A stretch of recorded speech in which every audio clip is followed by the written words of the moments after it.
오늘 우리에게 주신 하나님의 말씀은 구약성경 열왕기하 6장 8절에서 19절까지 말씀입니다.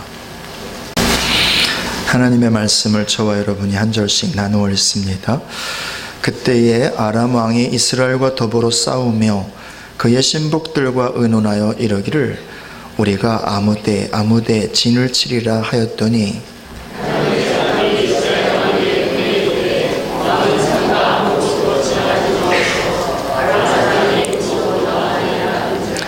이스라엘 왕이 하나님의 사람이 자기에게 말하여 경계한 곳으로 사람을 보내 방비하기가 한두 번이 아닌지라.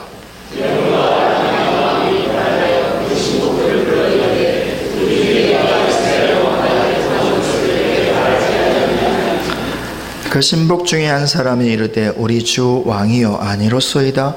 오직 이스라엘 선지자 엘리사가 왕이 침실에서 하신 말씀을 이스라엘의 왕에게 고하나이다 하는지라.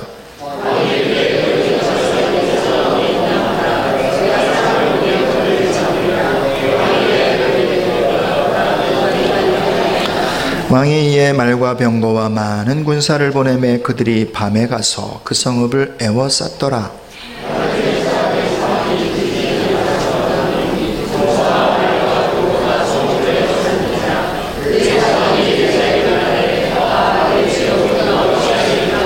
대답하되 두려워하지 말라. 우리와 함께한 자가 그들과 함께한 자보다 많으니라 하고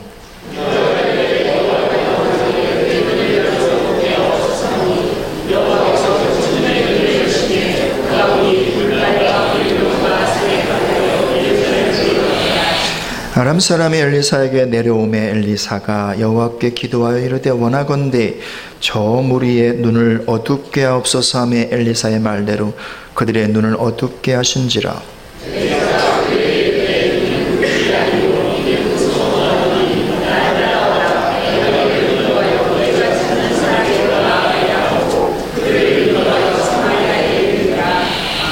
아멘. 우리가 하나님 앞에 할렐루야로 외치면서 우리 고백으로 외치면서 하나님께 영광을 돌립시다. 할렐루야. 아멘. 아멘. 옆 사람 축복합시다. 올해 하나님 품에 잘 안깁시다.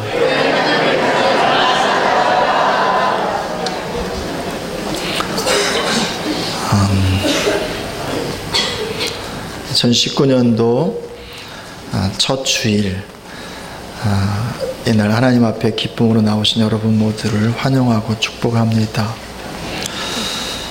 하나님께서 이곳에 아버지로 오셔서 우리 잘 붙잡아 주시는 은혜가 있기를 축복합니다.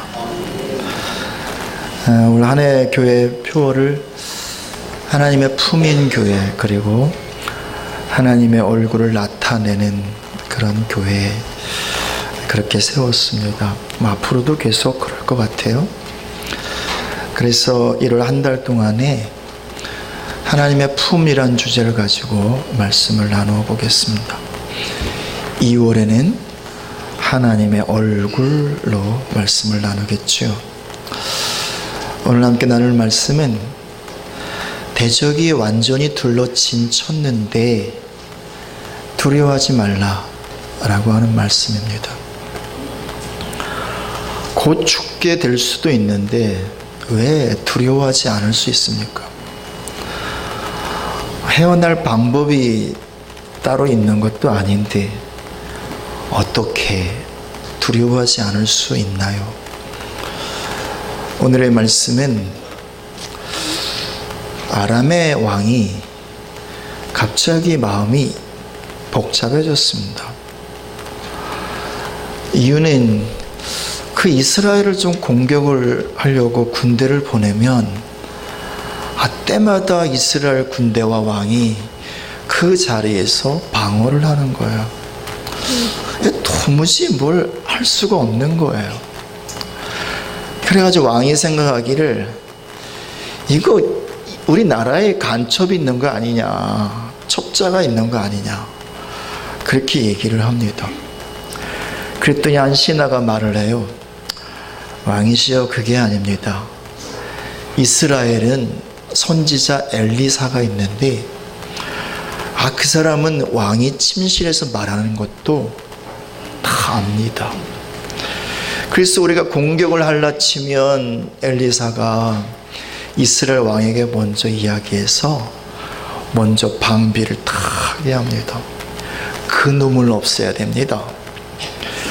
그래서 이제 아람 왕이 군대를 동원해요. 병거와 또 마병과 많은 군대를 동원해가지고 엘리사가 살고 있는 도단이라고 하는 동네를 한밤중에 완전히 포위를 합니다. 그날 아침 일찍 엘리사와 함께 살고 있었던 사환, 종이라고도 할 수 있는 한 청년이 밖에 나가봤어요. 밖에 나가봤더니 이 아람의 군대가 시커멓게 까마귀 떼처럼 그렇게 몰려있는 거예요. 저쪽에 떠오르는 태양 그 빛을 막아설 만큼 어둠으로 가득한 군대가 칼과 창끝을 겨누고 그 자기가 살고 있는 그 엘리사가 머물고 있는 그곳만 바라보고 있는 거예요. 그래서 난리가 났잖아요. 그래서 집에 들어오면서 아이고 선생님 난리 났어요. 글쎄 아람의 군대가요 지금 이 동네를요 이 집을요 겹겹이 포위하고 있어요. 우리 도망갈 수도 없고 우리는 이제 죽게 됐어요. 큰일 났어요. 이렇게 말할 때 엘리사가 한마디 해요. 두려워하지 말라. 우리와 함께한 자가 저들과 함께한 자보다 훨 많으니라 라고 말을 해요. 아니 눈 씻고 봐도 우리와 함께하는 자는 아무도 없는데 눈 씻고 보면 더 명백하게 적군이 훨씬 많은 게 명확하게 보이는데 아니 그냥 믿음으로 괜찮아 그러면 되는 건가? 그냥 믿어 그러면 되는 건가? 도대체 믿음이 무엇인가? 믿는다고 하는 것이 무엇인가? 그 믿음은 도대체 어디까지를 믿음이라고 하는 건가? 갑자기 혼란이 와요. 아니 믿음하면 나도 한 믿음 하는데 그러니까 이 젊은 나이에 선지자로 지원을 하고 그리고 이 엘리사 선생님의 종이 되어서 섬기고 있는 거 아닌가? 청춘을 불사를 만큼 나도 헌신된 사람인데 나도 한 믿음 하는 사람인데 그냥 믿어라 괜찮다 두려워하지 말아라 놀라지 말아라 그렇게 말해버리면 되는 건가? 갑자기 배신감이 생겨요. 그리고 거절감이 생겨요. 아니 내가 말하는 건 지금 상황이 위급하다는 걸 알리는 건데 지금 얼마나 큰 문제가 우리를 두르고 있는가를 지금 이야기하고 있는 건데 그건 들을 생각도 안 하고 귀담아 듣지도 않고 두려워하지 말라니 날 무시하나? 아무리 생각해도 이해가 안 돼.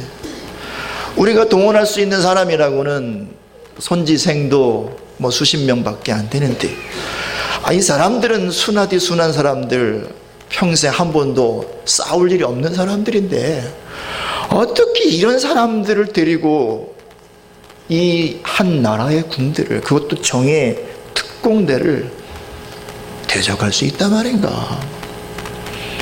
지금 이게 말이나 되는 상황인가? 우리 선생님 죽은 아이 하나 살리더니 간이 벗나? 우리 선생님 기적 몇 번 행하더니 현실 감각이 완전히 무뎌진 거 아닌가? 그때는 대적들이 없었지. 지금은 바로 코앞에 수많은 대적이 칼을 겨누고 있는데 장끝을 겨누고 있는데 잠깐 눈 한번 잘못 감으면 그 창끝이 내 심장을 찌르고, 그리고 우리 선생님 목을 그 칼이 칠 텐데, 우리 선생님 현실 감각이 아주 아니구나. 그래서 믿음이 없으면 상황만 바라봐요. 믿음이 연약하면 문제의 크기만 바라봐요. 그리고 거기에 짓눌려요. 그 이상을 바라보지 못해요. 이런 이 청년 선지생들을 바라보는 엘리사, 물끄러미 보더니만 하나님께 기도를 해요. 하나님 아버지, 눈을 열어주십시오. 이 사랑하는 청년의 눈을 열어주십시오. 무슨 눈을 열어달라는 것입니까? 이미 육신의 눈은 다 뜨고 있어요. 상황 분석 다 끝났고요. 그리고 문제가 얼마나 심각한지 알고 있고요. 얼마나 위험한 상황에 처했는지 다 알아요. 근데 무슨 눈을 뜨라는 것입니까? 보이지 않는 영역을 바라보는 영혼의 눈을 뜨게 해달라는 거예요. 그래서 이 영혼의 눈을 떠서 이렇게 보니, 와, 불말과 불병거가 온 산에 가득한 거예요. 그리고 그것이 엘리사를 두르고 있는데 아무도 범접할 수 없을 만큼 강력한 하늘의 군대가 엘리사를 두르고 있는 것이 보여요. 이걸 보는 순간 이전에는 아이고 어떻게 하지? 이렇게 놀랐던 이 마음이, 아하, 이래서 우리 선생님이 이런 말을 했구나, 확신으로 바뀌어요. 그리고 그 영혼의 눈을 들어서 보이지 않는 세계가 보이는 세계보다 훨씬 더 실제한다는 사실을 보고 알게 돼요. 그래서 믿음은 영혼의 눈을 들어서 보이는 세계 너머에 있는 보이지 않는 세계의 실제를 보는 거예요. 그 보이지 않는 세계의 주인이신 하나님 아버지를 보는 거예요. 우리 하나님 아버지, 지금 이 청년의 믿음을 새롭게 해주고 싶었어요. 이전까지 믿음이 없는 거 아니었거든요. 그런데 그 믿음은 어떤 믿음이냐면 자기가 들어서 알고 있는 지식을 믿는 믿음이었어요. 다시 말하면 하나님에 대해서 수많은 정보를 들었거든요. 지식으로 갖고 있었거든요. 근데 그 지식을 믿는 믿음이었다 말입니다. 하나님을 만난 적이 없어요. 하나님을 경험한 적이 없어요. 그러니 정말 하나님을 믿는다라고 하기보다는 자신이 알고 있는 지식을 믿는 것이요, 그 지식 가운데 갇혀 있는 하나님을 믿고 있는 거지요. 우리 하나님 아버지, 그의 믿음을 새롭게 해주시길 원했던 거지. 다시 말하면 정말 하나님을 경험하게 하기를 원하셨고, 정말 하나님을 보는 자가 되기를 원하셨고, 그리고 하나님을 아는 자가 되어서 하나님을 믿되 하나님을 알고 사랑함으로 믿는 자 되게 하시기를 원하셨던 거죠. 그렇게 당신을 알기를 원하신 우리 하나님 아버지, 또다시 엘리사의 기도를 들으시고요, 이제는 이 아람의 모든 군대의 눈을 감기게 하세요. 그건 육신의 눈이겠죠. 그래서 이 사람들이 분명히 엘리사를 잡으러 도단에 왔는데 엘리사에 이끌려서 가다 보니 어디를 가냐면 도단에서 20km 밑에 있는 사마리아 들판으로 가요. 거기엔 이미 이스라엘 군대가 준비를 하고 있었죠. 아무튼 이스라엘 왕이 어떻게 할까요? 할 때 엘리사가 잘 먹여서 융숭하게 대접하고 잘 보내라고. 그래서 보내요. 이런 과정을 통해서 이 청년이 보는 게 있어요. 하나님은 한 사람의 영혼의 눈을 뜨게도 하실 수 있는 분이지만 수많은 사람들의 눈을 감기게 하실 수 있는 분이기도 하구나. 나의 모든 대적의 눈을 감기게 할 수 있는 분이시기도 하구나. 나를 둘러 진치고 있는 문제와 상황, 그것을 다스리고 통치할 수 있는 하나님이시구나. 이 땅의 모든 문제보다 내 아버지 하나님은 더 크시구나. 그 하나님이 나를 품고 있구나. 나는 그 품 안에 있는 하나님의 어린아이구나. 이 사실을 알게 되는 거죠. 그래서 하나님은 그의 믿음을 새롭게 시작하는 거예요. 어떤 믿음이요? 지금까지는 주어가 나였거든요. 나. 하나님을 믿어도 내가 하나님을 믿었거든. 하나님의 목적어였어요. 주인은 나였단 말입니다. 하나님의 일을 해도 내가 하나님을 위해서 일했단 말입니다. 내가 주어였어요. 그런데 주어가 바뀌는 거예요. 무엇으로요? 하나님으로요. 그래서 하나님께서 나를 통하여 사시는 것이요. 하나님께서 나를 통하여 일하시는 것이요.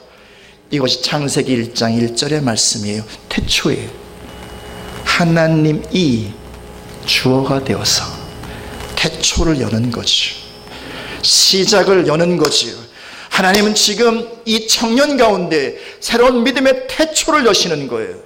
다시 말하면 하나님이 주어가 되어서 하나님이 주인된 인생을 시작하는 진정한 영혼의 태초, 진정한 하늘의 삶의 태초, 진정한 믿음의 삶의 태초를 하나님은 지금 여시고 시작하는 거죠. 그래서 이후의 삶이 어떠했을까요? 이후에도 여전히 문제가 닥쳐와요. 이후에도 여전히 어려움들이 닥쳐와요. 하나님은 우리에게 단 한 번도 내가 너를 붙잡을 때 문제가 없을 거란다, 환난도 없고 고통도 없고 어려움도 없을 거란다 말씀하지 않으세요. 대신 내가 너와 함께 할게 말씀하세요.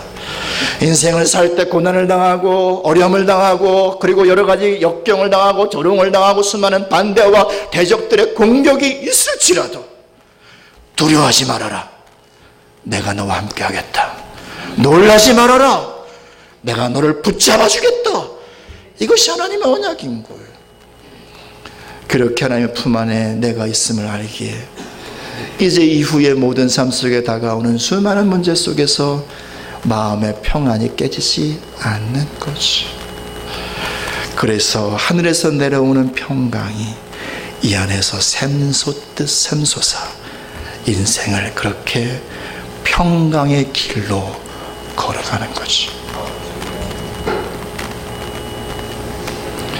그래서 하나님은 엘리사 한 사람뿐만 아니라 또 다른 엘리사를 세우기 원하셨고 또 다른 엘리사를 세우시기 원하셨고 또 다른 믿음의 사람들, 정말 하나님이 주어가 된 그런 진정한 믿음의 사람들을 이곳 저곳에서 세우셨던 거죠. 그러므로 사랑하신 여러분, 믿음은 내 삶의 상황과 문제와 환경 너머에 있는 보이지 않는 하나님을 바라보는 거예요. 오늘날 우리는 어떻습니까? 세상 사람들이 우리보다 믿음이 더 좋은 것 같아요. 연초가 되면 세상 사람들은 저 해맞이를 갑니다. 뭐하러 가는 겁니까? 힘들게. 1년의 삶을 좀 부탁하는 거예요. 보이지 않는 영역에 무엇인지는 모르지만 말입니다. 그 사람들은 아는 거예요. 믿는 거예요. 보이는 세상을 보이지 않는 영역이 다스리고 있다는 사실을요. 그것이 하나님인지는 모르지만 어쨌든 보이지 않는 세계에 대한 암묵적인 믿음이라는 게 있는 거예요. 그러니 점쟁이를 찾아가고 대학가의 타로, 점, 카페가 지금은 성행하고요. 수많은 사람들이 영적인 세계에 대한 관심을 갖고 그리고 또 발걸음을 그렇게 옮겨요. 이 연초가 되면 권사님들이 점을 많이 보러 가신대요. 물론 이제 직접 집사님들 많이 가시겠죠. 하여튼 이렇게 교회 오래 다니신 분들이 점을 많이 보러 간대요. 한 점쟁이 양반이 이런 말을 하더라고요. 한 번은 예수 믿는 사람이 왔는데 자기 신에게 물어봤대요. 무슨 동자신인지 뭔 신인지 물어봤대요. 내가 무슨 말을 할까요? 그랬더니 이 동자신이 하는 얘기가 노랑머리 할배에게 물어보라고 그렇게 전하라고. 노랑머리 할배가 누구예요? 아이, 성화에 있잖아요, 예수님. 귀신도 답답한 거예요. 아니, 지들이 물을 하나님이 계시는데, 아니 예수님이 계시는데, 아니 왜 예수님께 묻지 않고 하나님께 묻지 않고 이런 하찮은 귀신에게 물으러 오냐 말이에요. 교회에서도 이러저러한 일들이 있을 때 하나님께 묻자고 말하는 사람 찾기가 어려워요. 다 이렇게 저렇게 개인적인 생각은 말할지 몰라도요. 어찌 거듭난 하나님의 백성들이요, 하나님 아버지를 바라보지 아니하고 너머에 계신 하나님께 묻지 아니하고 어찌 다른 귀신을 쫓아다니고 그리고 이러저런 어떤 자기의 생각들로만 그렇게 붙잡혀 있을 수 있겠습니까? 그러니까 이것저것 아하 탄식하는 소리는 많은데 주여 주여 부르짖는 소리 찾기가 쉽지가 않아요. 이렇게 저렇게 어렵다 힘들다 말하는 사람들은 많은데 정말 하나님을 구하고 하나님께서 이 모든 문제 해결자임을 고백하며 그 예배하는 사람 찾아보기가 쉽지가 않아요. 이것저것 가르치는 사람은 많은데 정말 하나님을 바라보며 삶으로 살아내면서 본을 보이는 사람 찾아보기가 참 쉽지가 않아요. 사울과 다윗 이야기를 우리는 너무나 잘 알고 있어요.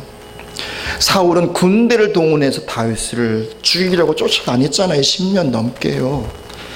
근데 하루는 불순종한 사울 가운데 하나님의 영이 떠나버려요. 선지자 사무엘도 이제 없어요. 전쟁이 터졌네. 뭔가 물어보고 싶은데, 뭔가 좀 구하고 싶은데 하나님께 아무리 여쭈어도 하나님 묵묵부답이시네. 이미 하나님 떠났으니까.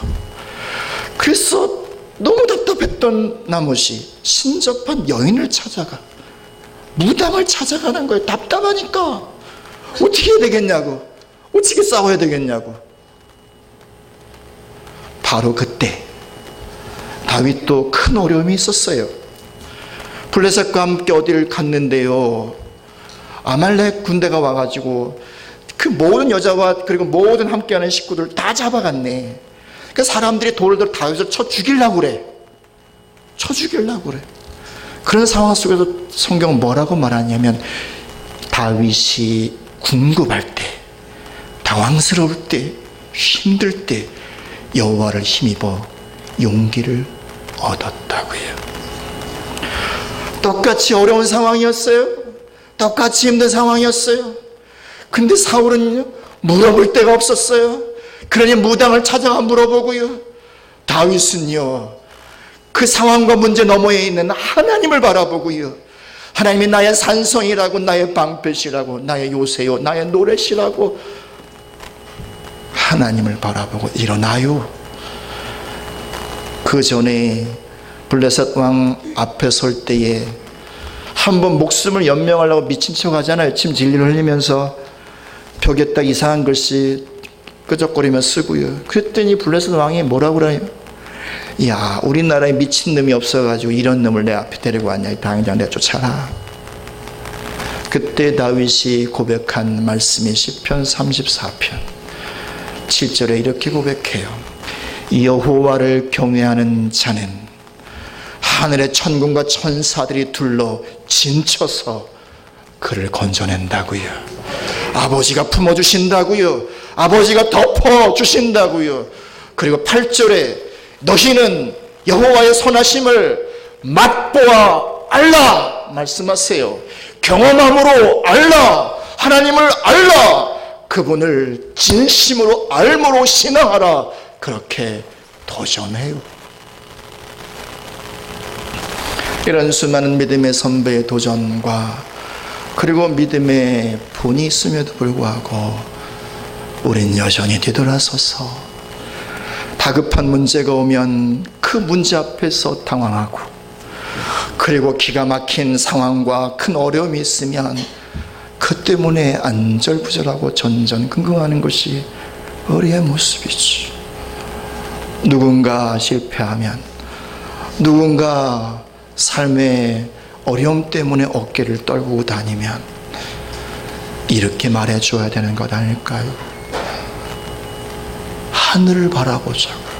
뭐가 보이냐고. 별이 보이지. 그 별을 누가 지었냐고. 하나님이 지었지. 그래, 맞아. 우리 하나님 별을 지으신 분이요. 우리 하나님 모든 별보다 크신 분이시여. 우리 하나님 우주보다 크신 하나님이셔. 그 하나님이 너와 함께 하잖아.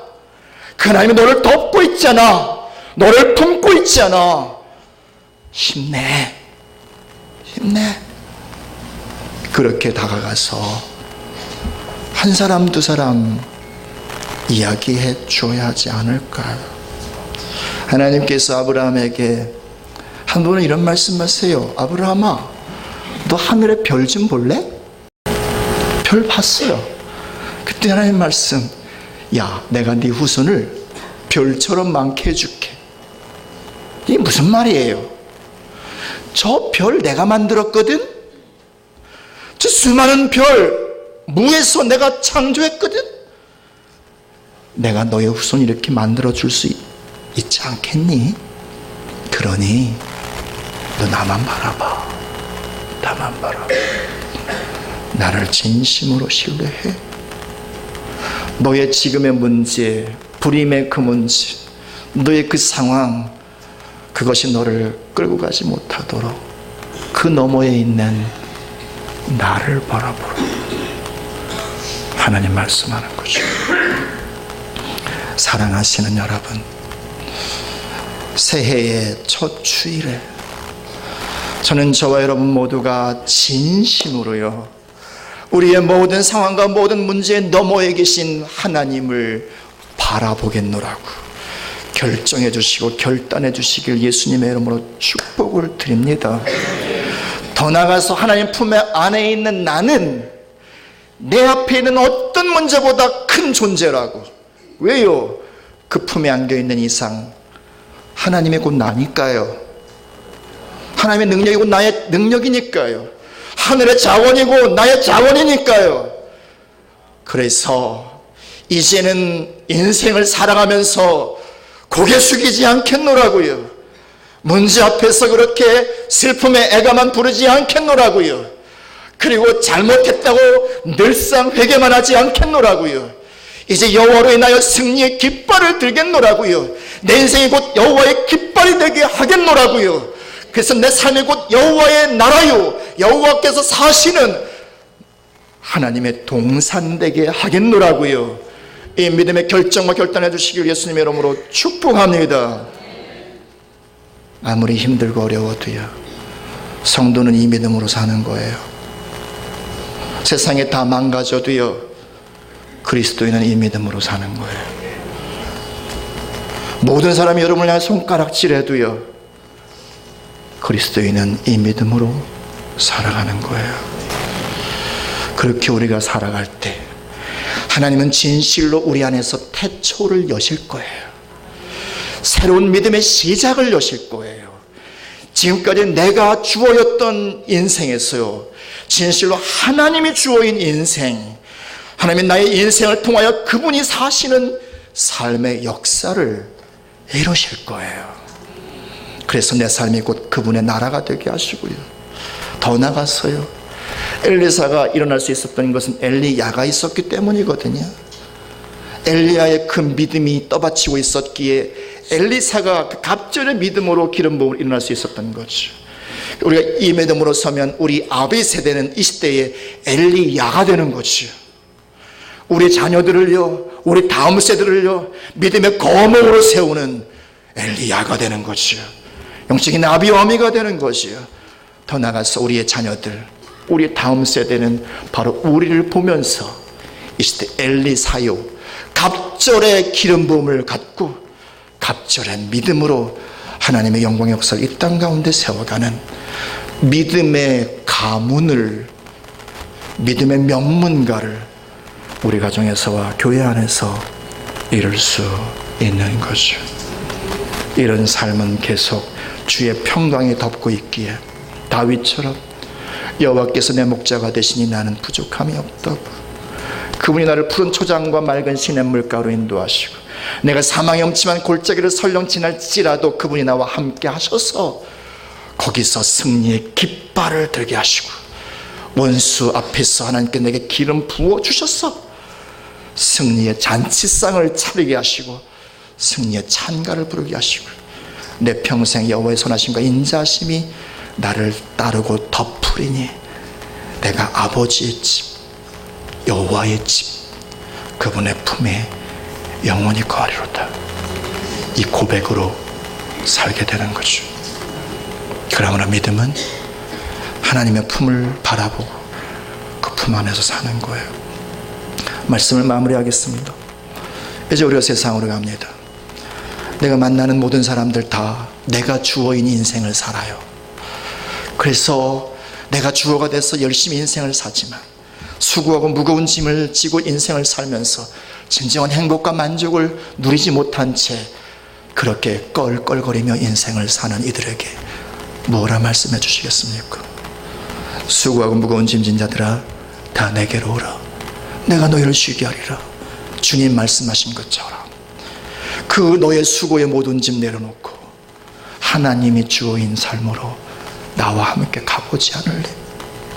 주님이 다스리는 삶으로 진정한 구원과 만족과 생명과 행복의 삶으로 내 손 붙잡고 함께 나와 함께 가보지 않을래? 그렇게 초청해 주지 않으시겠습니까? 나와 여러분이요, 이제 새로운 한 해가 시작이 되었습니다.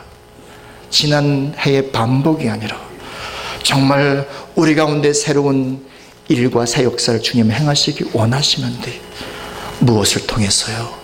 새로워진 우리의 믿음을 통해서요. 진실로 여호와께서 우리의 주어가 되시면요, 창세기 일정의 역사가 우리 가운데 이루어지는 거죠. 무슨 역사요? 날마다 하나님께서 말씀하심에 말씀한 대로 되는 거예요. 빛이 있으라 하심에 빛이 있었고요, 하늘에 별이 있으라 했으니 별이 있고요, 땅에게는 짐승이 있으라 하심에 짐승이 기어다녔던 것처럼 매일매일 월화수목금토 6일 동안 하나님께서 우리의 삶 속에 오셔서 말씀하여 주시고 그분이 역사하실 때 그 말씀이 우리 삶의 실제가 되는, 매일매일마다 새로운 창조 역사가 우리의 삶 가운데 나타나는, 그래서 일주일마다 내려오는 새로운 창조 역사가 나타나고 안식일은 주일날 와서는 주님 내가 이런 열매를 맺었습니다, 주님으로 인해서 내가 이런 삶의 그런 축복을 받았습니다, 아버지 영광 받아 주십시오, 승리의 깃발을 높이 들며 영광과 감사의 찬송의 예배를 매 주일마다 그렇게 우리가 드릴 수 있는 것이요. 우리 새하늘교회가 이런 교회 되기를 예수님 여러분 축복을 드립니다. 우리가 만날 때마다 이제는 어떤 상황과 문제를 이야기하는 대신에 그 너머에 있는 하나님을 이야기하고 그 문제를 이길 수 있는, 풀어낼 수 있는 하나님의 능력과 영광을 함께 붙잡고 기도하는 그런 교회, 그런 교회를 함께 세우기를 축복합니다. 올해가 우리 교회가 50주년 되는 해, 희년이에요. 희년이 뭡니까? 잃어버린 것들을 다 회복하는 거예요. 기업을 회복하는 거예요. 우리의 기업이 누구라고요? 아버지 하나님이요. 그분이 진실로 이 교회의 아버지로 오시는 것, 이것이 우리가 회복해야 할 기업인 거예요. 그 아버지 안에 다 있는 거예요. 모든 것이 다 있는 것이. 그렇게 올 한 해 동안 우리 교회가 아버지를 기업으로 회복하고 그분의 품에 안기는 그런 교회, 그런 성도가 되시기를 축복합니다. 기도하겠습니다.